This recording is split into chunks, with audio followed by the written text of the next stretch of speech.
Hello! Samahan nyo kami, papunta kami sa Bulacan. Dadalaw kami kay Bebes. Ito, bumiyahin na kami at medyo malayo-layo ang Bulacan from Cavite. Siyempre kasama ko pa rin ang aking mga loves. At ayun nga, dito na rin kami nagtanghalian sa sasakyan dahil nga mas mainam na makarating kami na maaga-aga doon dahil nga medyo tanghali na kami nakaalis sa bahay. At ito nga kasama namin si Zeus. Ayan, pamangkin ko yan. Ang iitim nila, no, dahil galing nga din kami sa swimming. Nandito kami ngayon sa NLEX. Ayan, mag-exit kami sa Balagtas. At from Balagtas, ayun, 1 hour pa nga. At ayan nga, sa wakas nakarating na rin kami dito sa Bulacan.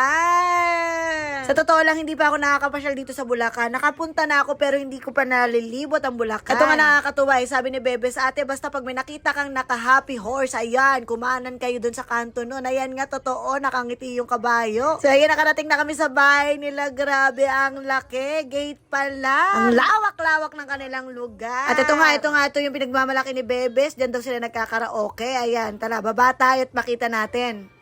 Ayun, ang ganda na yun, oh. Ano? Mag-ano tayo doon? Ay, pinagawa pala na, ano? Ang galing. Kakapagawa mo lang kasi nung pumunta siya dito, di ba? Ano lang yun? Oo. Okay na okay doon eh. Oo. Eh kasi kinlose na namin. Ay, okay. At least basta, parang bahay na rin. At ngayon naman, tara, libutin natin ang main house nila. Hello guys, welcome to my... Hello vlog, welcome to my guys. This is the kitchen of our place. Placements and placement. And this is the geyser. The geyser of the vlog. And this is my small, this is where I cooking the fooders. And then this is the receiving of the foods. So when you cook the food, you give the food here, and then you deliver. Yes. They put the food. Yes, deliver. Yes, deliver from the. Yes, and this is the moving pictures. Yes. And this is where we have. You know, you want to pee? This is the place to be. The old version of ano. Oh, who's this family? I don't know them. They borrowed our. No, this is a cold cabinet. Cold cabinet. Yes. And this is me. And then why do you sitting in the In the couchless. couch up? And that is the boy of who's the family of this? I don't know. This is our house, so why there's another family? I don't know the reason, but that's the reason. Okay. This is the way to stairways to heaven. Stairways to heaven. So there's 3 rooms, 2 rooms. 2 rooms in the above, And they painting the rooms, Oh. each and every one. and then you don't talking in English. Yes. Nothing. Not. Oh, she knows. Okay. So this is the one that I joined the Darna. This is the one that Yes, it's big now. Look at my Ding, ang bato. So, ayan na, na-house raid na natin si Bebe. So, ang ganda ng bahay nila. Ang cute. And then, ang laki din syempre ng garahe nila, no? Kasya din yata dito mga trucks. Eh, yun pala yung Abay, sino ikaw? Magpakalala ka. Geng. Okay. Siya daw yung geng. So, ayan, after ko kayo ilibot sa bahay ni Bebes, ayan, ipinasyal nila agad kami. Kahit medyo paggabi na, talagang ipinush talaga ni Bebes na maipasyal kami sa DRT. Dito kami ngayon sa likod ng pick-up. Dito kami sumakay para ma-feel namin ang lamig. At ayun nga, ang papa ni Bebes ang nagdadrive, si Bokal. Grabe naman, Bokal. Ambulansya ka talaga ng bayan. Tayo ng bundok guys, kaya dito na tayo magbibili ang mga foods. Pero may mga baon naman tayong foods. The history of Cebu. Ano naman ang sinasabing banyo? Diyan kwarto-kwarto ang swimming pool. Ay, wow. Diyan ay, ano yan? Yung, flowing flow. Flowing one? Galing siya sa nature. Wow! Nakakagawin siya ng may mga galis, may mga healing spring. May maraming napupungan. Baby. Meron din yung paligid. Sa tuloy na natin ang biyahe, ang saya at medyo umaambon-ambon na.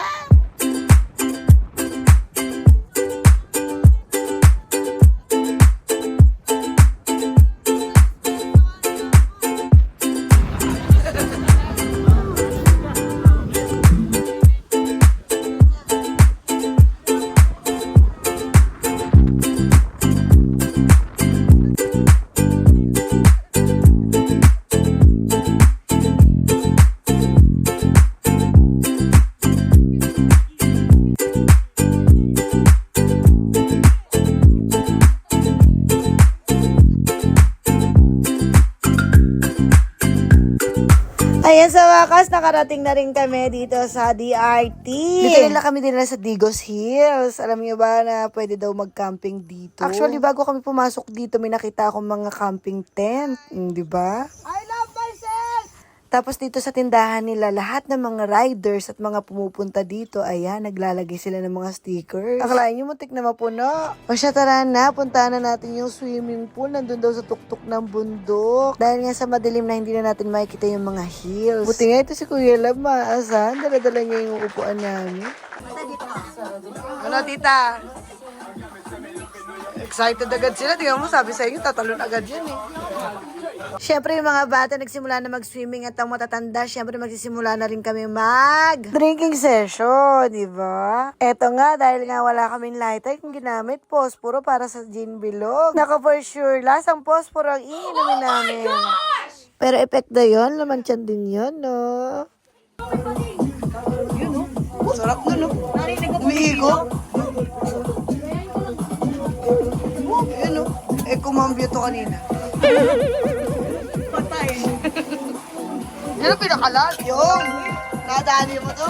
Tapos tinawag ako ni Kuya Lab para ipakita yung sirena swim niya at hindi na nagpatalo ito si Bunso. Nagpakita na ng kanya pa. Mga loko-loko talaga. So habang kaming matatanda ay nagiinuman session at namang mga bata ay sayang-saya sa kanilang pagsiswimming. At dahil 2 oras na silang nakababad dyan at kanina pa sila, syempre inaya ko na silang umuwi. Abay, meron pang bukas. So, ayan, biyahe na naman kami pabalik sa bahay nila, Bebes. At doon namin itutuloy ang aming session dahil nga medyo ginagabi na kami. Doon naman sa kanila magkakaraoke naman kami. At mild drink lang. Kasi nga bukas maaga pa rin kami dahil nga papasyal pa rin nila kami. Sa totoo lang, first time ko dito sa Bulacan, natatutuwa talaga ako dito. Hindi ko akalain na meron palang pasyalan dito sa Bulacan. At yung mga tubig nila dito galing sa bundok. At kung nature person kayo, aba dito kayo sa DRT pumunta. Ako kasi nature person ako. Dati umaakit ako ng bundok. Minsan nga mag-isa nga lang ako eh. Tapos yung alam niyo yung joiners. Yung mag-isa ka lang na sumasama ka sa mga umaakit sa bundok. Ginagawa ko si dati yun.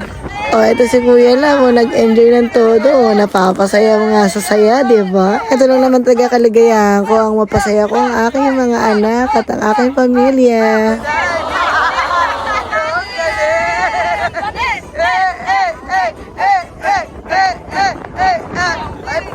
Siyempre, di ba patalo si Bunso kumanta? Atayo! Wala!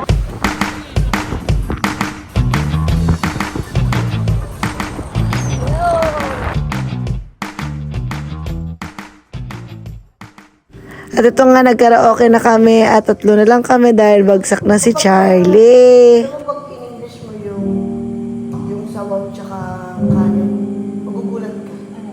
Magugulat ka ha? Surprise! Surprise!